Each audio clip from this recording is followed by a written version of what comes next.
We're going to talk about Procainemide.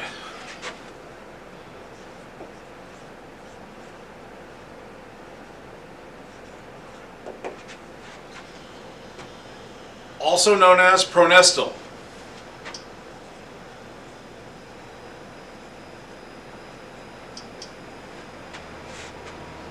I have not run across this medication in quite some time, but I believe it is still out there.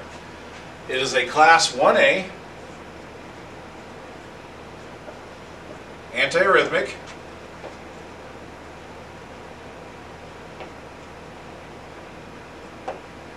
and also local anesthetic.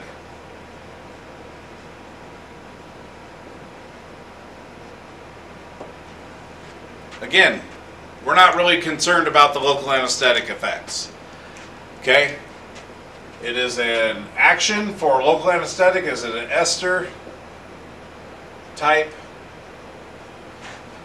local anesthetic?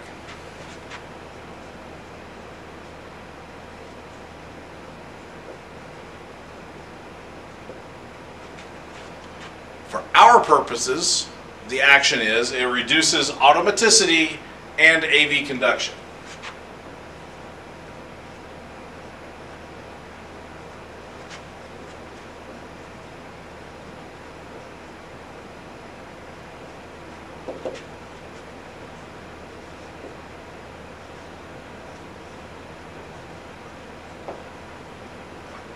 Okay, so again, it reduces automaticity and AV conduction. So the heartbeat is not going to be as automatic, and it's going to be slower.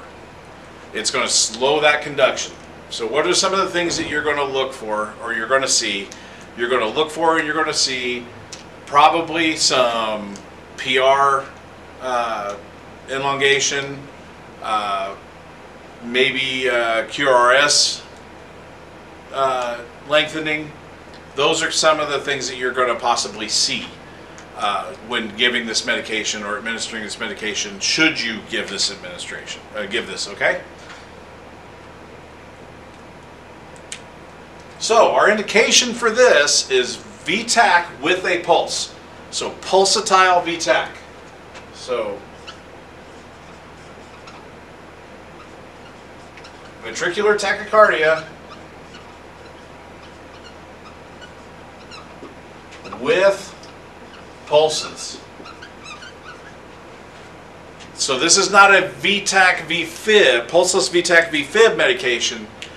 This is VTAC with pulses, or pulsatile VTAC, or pre-excited atrial fibrillation.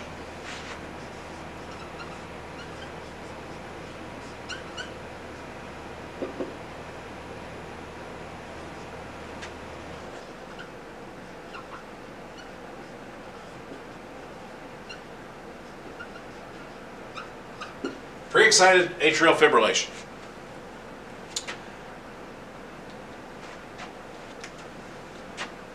This is most likely going to be given for that in the clinical or hospital setting, not so much in the ambulance.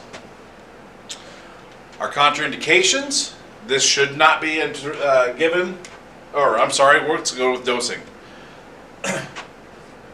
20 to 50 milligrams per kilogram.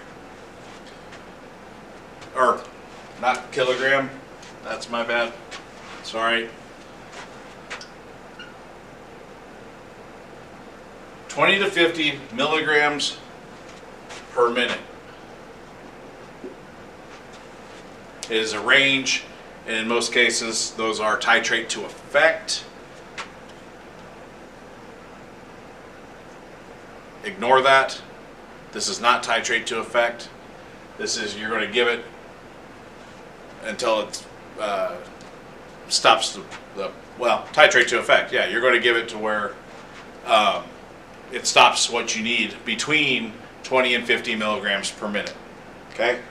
IV is your routing on this.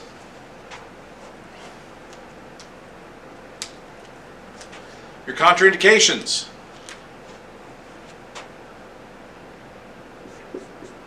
IV calcium channel blockers.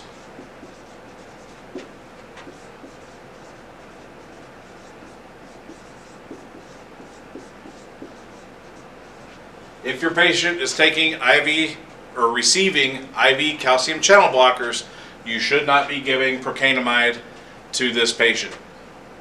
Again, if they are receiving IV calcium channel blockers, they are probably not in the pre-hospital setting.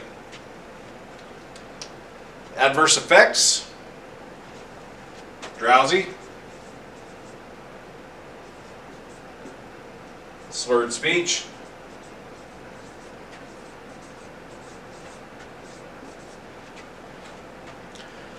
confusion, hypotension, and seizures.